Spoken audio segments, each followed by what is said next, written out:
Good morning 10th class, how are you बच्चों? 9th class, 10th class, I hope you are fine. सोचना क्या, इस समय तो तुम लोग बहुत खुश हैं। सब बच्चों का मुझे अच्छे से मालूम है कि इस टाइम पे तो सारे बच्चे बहुत खुश हो रहे होंगे, है ना। चलो आगे बढ़े। हम लोगों ने चैप्टर लगा रखा था कौन सा, बल बुद्धि बुद्धि बलवर्ती सदा, ये वाला चैप्टर चल रहा था हमारे। इसका हम लोगों ने एक पैराग्राफ पढ़ लिया था, ठीक है। इस पैराग्राफ के अंदर एक बुद्धिमती नामक स्त्री के बारे में बताया गया था। बुद्धिमती नामक स्त्री ने किस प्रकार से अपनी बुद्धि का इस्तेमाल किया, और ना कि सिर्फ इस्तेमाल किया बल्कि क्या किया, अपने दोनों बच्चों और अपने पिता की भी जान बचाई। किससे? एक बाघ से, ठीक है। चालाकी और बुद्धि का जो इस्तेमाल करते हैं वो इसी प्रकार से सफलता को हासिल करते हैं। ये बात आप सबको मालूम है। चलिए हम लोग आगे बढ़ते हैं।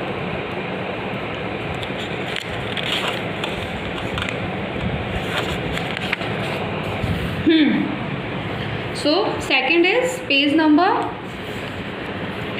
203. Okay. See that? व्याघ्र गच्छ गच्छ जम्बुक त्वमपि किंचित गुण प्रदेशम यतो व्याघ्रमरीति या शास्त्रे श्रूयते तयाहम हन्तुमारब्धहम परम गृहीत कर जीवितो नष्ट शीघ्र तदकृत। श्रृंगार व्याघ्र त्वया महत्त कौतम आवेदित यन्मानुषदुषापीपम, सॉरी फिर से देखो, यन्मानुषादपि विभेषी व्याघ्र प्रत्यक्षमेव मया सात्म पुत्रा विकशो मामंतु कलहाय अनपि चपेटिया प्रहरन्ति दृष्टा। जम्बुक स्वामीन यत्रास्ते सा धूर्ता तत्र गम्यताम व्याघ्र तव पुनः तत्र गतस्त्य सा सम्मुखम पत्पीक्षते यदि तहि त्वया अहम हन्तव्य इति। व्याघ्र श्रृंगाल यदि त्वं मां मुक्त्वा यासि तदा वेलाप्य वेला स्यात्। अब देखो इसके अंदर ये क्यों कहना चाह रहा है बच्चों, ये मैं अच्छी तरीके से समझ चुकी हूँ कि वो क्या बताना चाह रहा है, पर मैं ये चाह रही हूँ कि एक बार आप लोग बुक की भी व्याख्या देखिए ताकि फिर हम लोग इसे अच्छे से ट्रांसलेट कर पाएँ। देखिए क्या कहना चाह रहा है इस बुक में। पहले इसका हम संदर्भ प्रसंग पढ़ेंगे। यहाँ देखो, गद्यांशुस्माक क्षेमुषी इति पाठ्य पुस्तकं बुद्धि बलवर्ती सदा इति पाठात् उद्धृतः। पाठोदय सप्तति इति कथा ग्रंथात् संकलित है। गद्यांश में लेखक व्याघ्र जम्बुक संवावेदनं वित्तस्य व्याघ्रस्य स्थितिं वर्णयति। अनेन संवादेन ज्ञायते यत् व्याघ्र शक्तिमान अपि भयभीत सन पलायते। अब देखो क्या कह रहे हैं, यह गद्यांश हमारी पाठ्य पुस्तक के बुद्धि बलवर्ती सदा पाठ से उद्धृत है। यह पाठ शुक सप्तति कथा ग्रंथ से संकलित है। इस गद्यांश में लेखक बाघ और जम्बुक के संवाद से डरे हुए बाघ की स्थिति का वर्णन करता है। इस संवाद से ज्ञात होता है कि बाघ शक्तिशाली होते हुए भी भयभीत हुआ भागता है। देखो हिंदी में अनुवाद देखो उसका जो हम लोगों ने भी पढ़ा था। बाघ जा जा गीदड़, तू भी किसी गुप्त स्थान पर जा, क्योंकि बाघ हमारी जो शास्त्रों में बताई गई है वह मुझे मारने ही वाली थी, लेकिन जान हथेली पर लेकर जान बचाकर शीघ्र ही उसके आगे से भाग गया। गीदड़ अरे बाघ, तुमने बड़े आश्चर्य की बात बताई कि मनुष्य से भी डरते हो। बाघ सामने ही मैंने उसे अपने 2 बेटों को मुझे एक एक खाने के लिए झगड़ते हुए को थप्पड़ मारते हुए देखा है। गीदड़ मालिक, वह चालाक जहाँ बैठी है उस स्थान पर हमें जाना चाहिए। हे बाघ, फिर तुम्हारे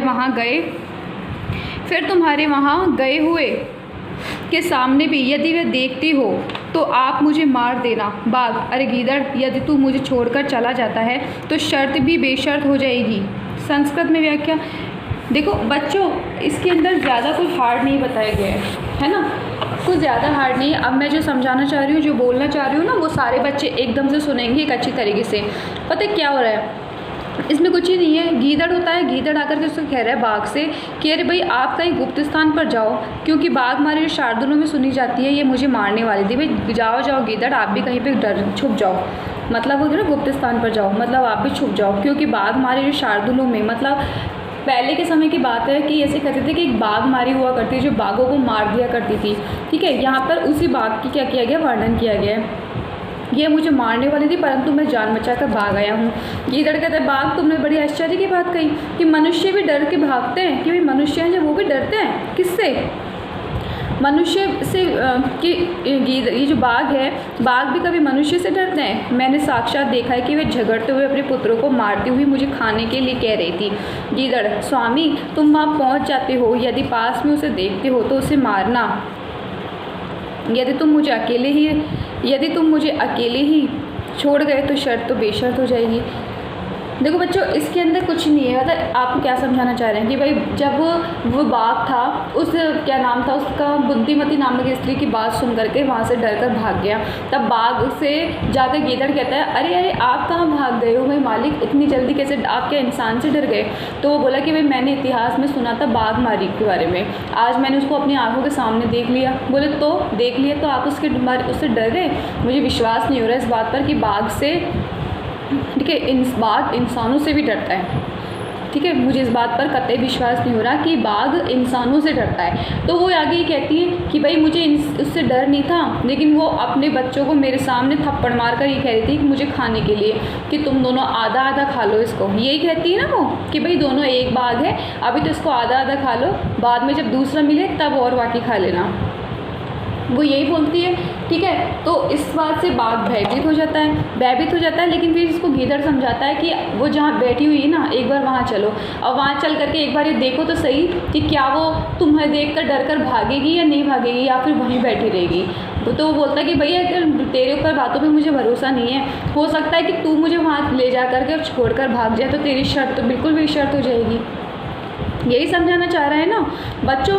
बुद्धिमती ने जो किया, बुद्धिमती ने अपनी बुद्धि का इस्तेमाल किया था। अपनी बुद्धि का इस्तेमाल करके उसने क्या किया, उसने अपने 2 बेटों की, अपनी खुद की और अपने पिता की जान बचाई थी। बच्चों, इंसान जो होते हैं ना बाघ से डरते हैं, बाघ इंसानों से नहीं डरते। ये बात तो आप सबको मालूम है कि बाघ इंसानों से नहीं डरते।